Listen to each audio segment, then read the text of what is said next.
The alarm doesn't go off at 5 a.m. because you set it. It goes off because the team set it for you, 3 weeks before the season even starts, on a whiteboard in a breakout room you weren't invited into.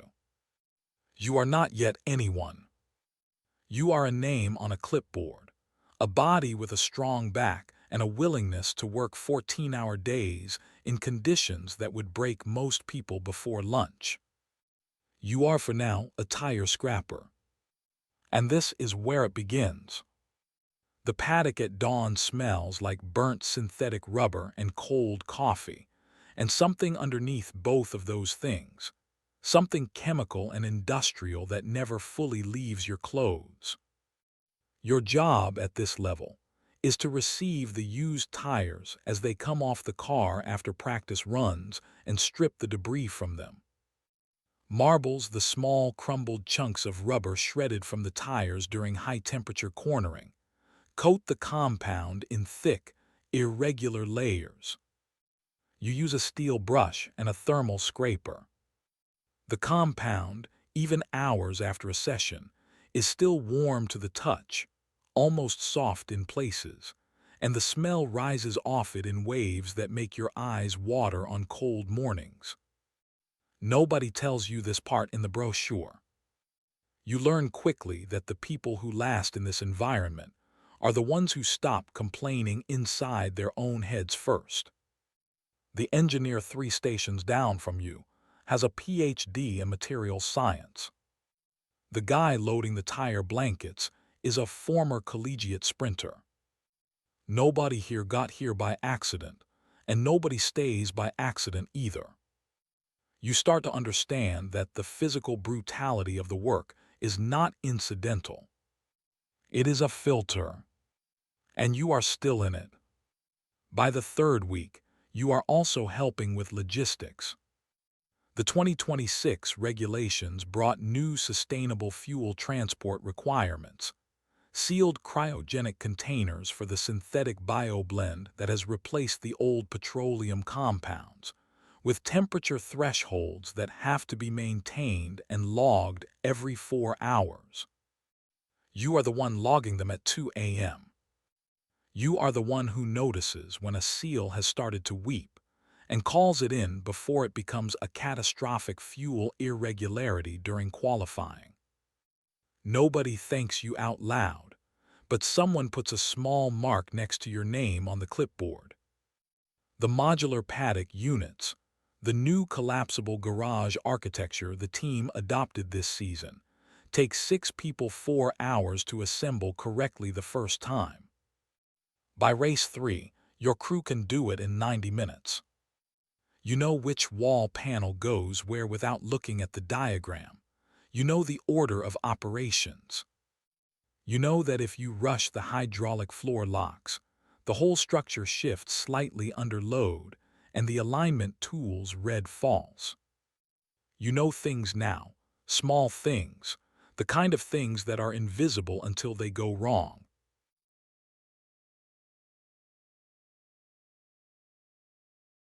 You are no longer anonymous. You are the one who doesn't make that mistake. 6 months into the season, you are on a tire change crew. This is not a promotion you applied for. It is one you earned without realizing you were being evaluated. The head of pit operations called you into a narrow room behind the fabrication bay and showed you a stopwatch and a set of footage from 3 different practice sessions.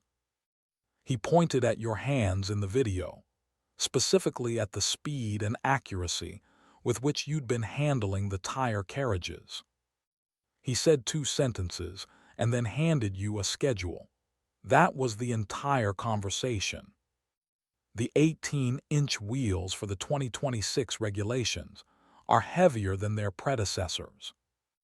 Each unit, tire and rim together, runs to roughly 12 kilograms, and you are responsible for carrying, positioning, and seating yours within a window of under 2 seconds during a live stop. The theory of this is easy to explain. The practice of it is something else entirely.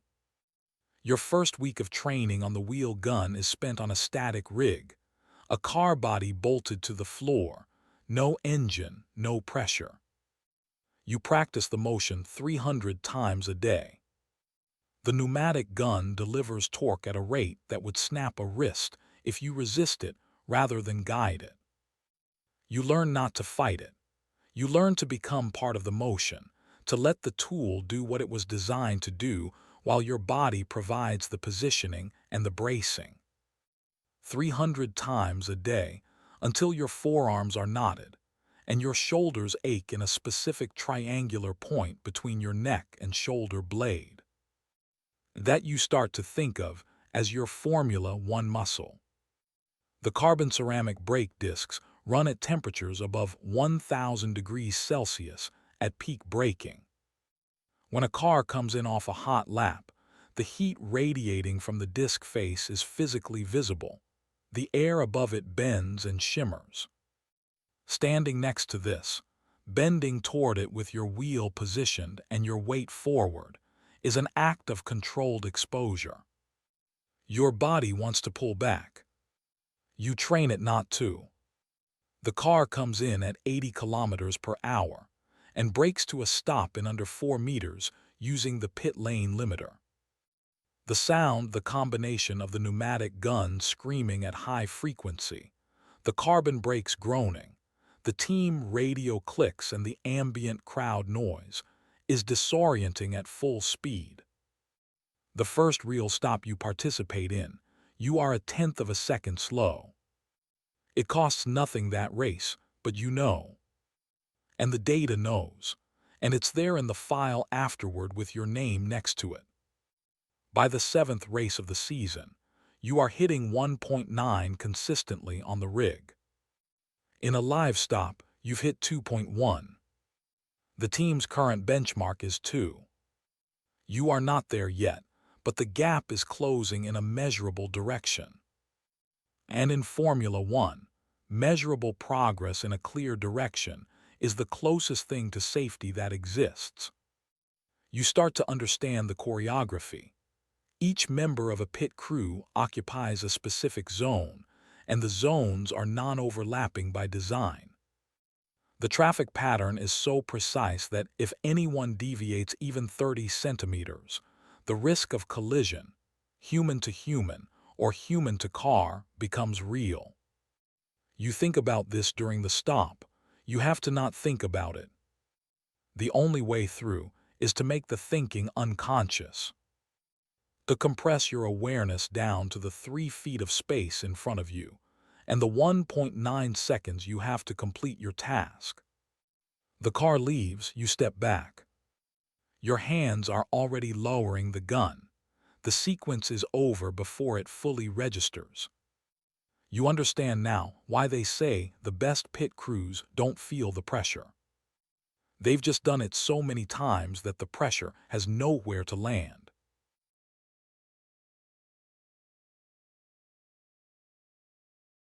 The front jack roll opens up after the Belgian Grand Prix, when the incumbent injures his shoulder during an off-track training session.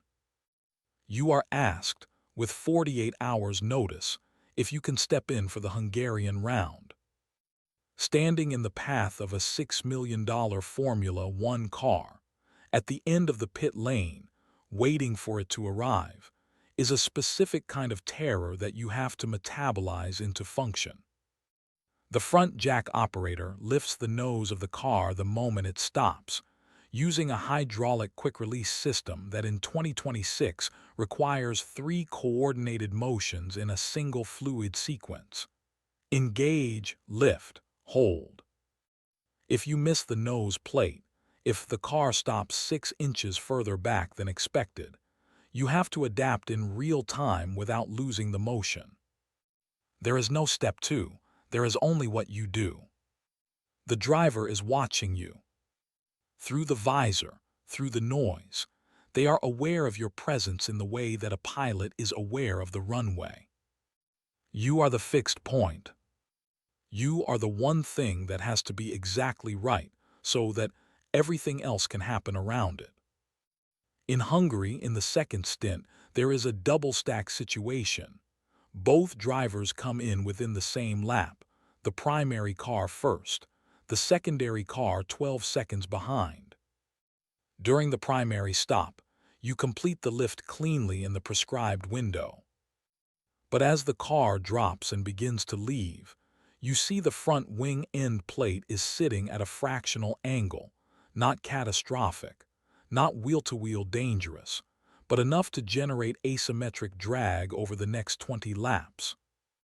You have 3 seconds to signal it before the car clears the box. You signal it. The crew chief makes the call to hold. The adjustment takes 7 seconds. The car exits 5.7 seconds slower than a clean stop. It costs the driver 2 positions in the final result. You replay that decision for 3 days.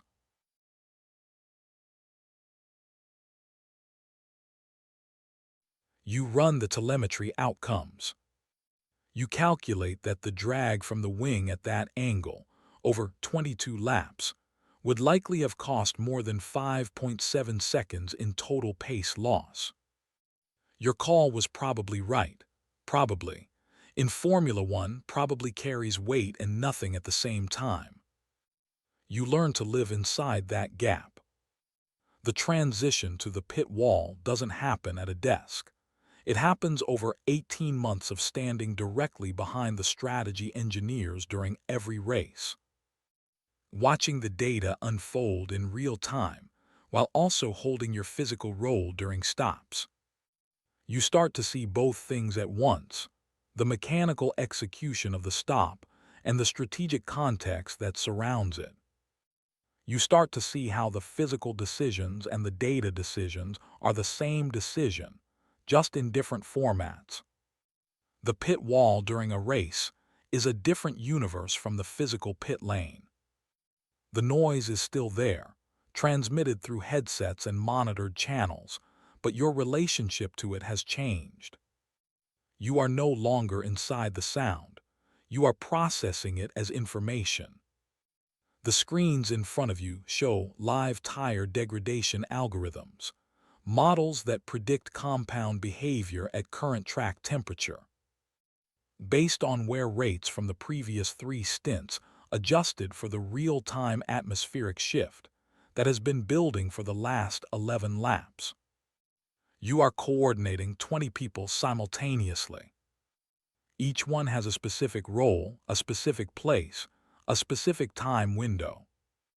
Your communication during a stop is in single words and confirmed signals. Before the stop, it is in probability ranges and contingency triggers. The difference between a well-coordinated stop and a poorly coordinated one is the clarity of what was communicated in the 40 seconds before the car arrived. The ERSK boost deployment, the increased electrical energy recovery system, output that the 2026 regulations allow, has to be factored into the strategic map in real time. The deployment profile affects not just raw pace, but tire temperature management in the stints immediately following. If a driver deploys aggressively, the rears arrive in the pit box running 3 degrees hotter than the model projected. And the first 4 laps on the new compound will behave differently than the simulation predicted. You learn to hold this deviation in your head while simultaneously tracking the gap to the rival, who is on a different strategy 2 positions back. You are watching for the safety car. You are watching for the weather.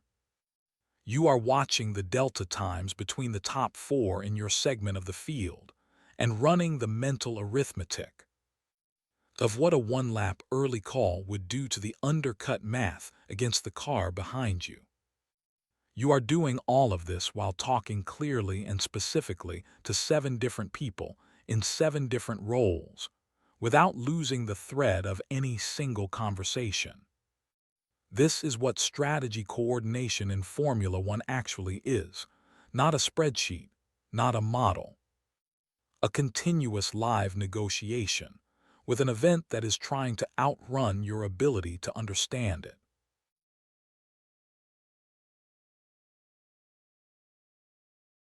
You are now the sporting director. The title arrived after 11 seasons in various roles across 3 teams. After 2 world championships as part of the strategy team. And after a year, running crew performance analytics that redesigned how this organization evaluates psychological readiness under extreme time pressure. The role is not about knowing more than everyone else. It is about creating the conditions in which everyone else can know what they need to know. At the moment, they need to know it without friction. In the race this season that defines your tenure, it starts raining on lap 41 of 58. The weather model gave a 12% probability of precipitation during the race window.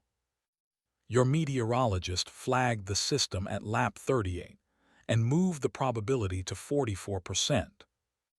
At lap 40, you began staging the intermediate compounds. Nobody outside your team saw you do this.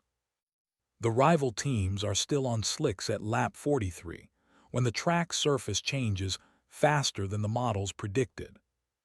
You call the pit window. Both cars come in. Both exits are clean. The crew executes the stops in 2.3 and 2.4 seconds respectively, slightly slow by dry condition standards. But the compound seating in wet weather requires an extra fraction of force to confirm the mount. Your front jack operator has already adapted his pressure calibration for the change in surface grip. He does it without being told. You built a crew where that happens automatically. Your lead car emerges in first position. The car behind you, which was running second before the stops, pits a lap and a half late and comes out fourth. The gap you've opened, a combination of the early call, clean execution, and the tire temperature advantage, is 9.2 seconds by the time the field resets under the safety car. The driver wins by 11 seconds. In the motorhome afterward, there are 2 minutes of celebration. The team principal shakes hands with the engineers. The crew gather briefly outside the garage. You watch the debrief begin before the champagne bottles are empty. Because in 36 hours you will be in the next country, and the next race will already be underway in the data. You think about the kid you were 12 years ago, scraping marbles off used tires in the dark, logging fuel seals at 2 a.m., watching his name appear next to a small mark on a clipboard. You think about the first stop, where you were 1/10 of a second slow and the file remembered it. You think about the front jack in Hungary, and the wing decision, and the 3 days you spent not knowing if you were right. You are not sure any of those moments are over. You think, maybe, that in this sport, none of the moments ever fully end. They just become the substrate under everything you know, and everything you decide, and everything that happens when the car comes in and the clock starts, and there is no time for anything except being exactly what you trained yourself to be. The next briefing starts in 10 minutes. You walk in.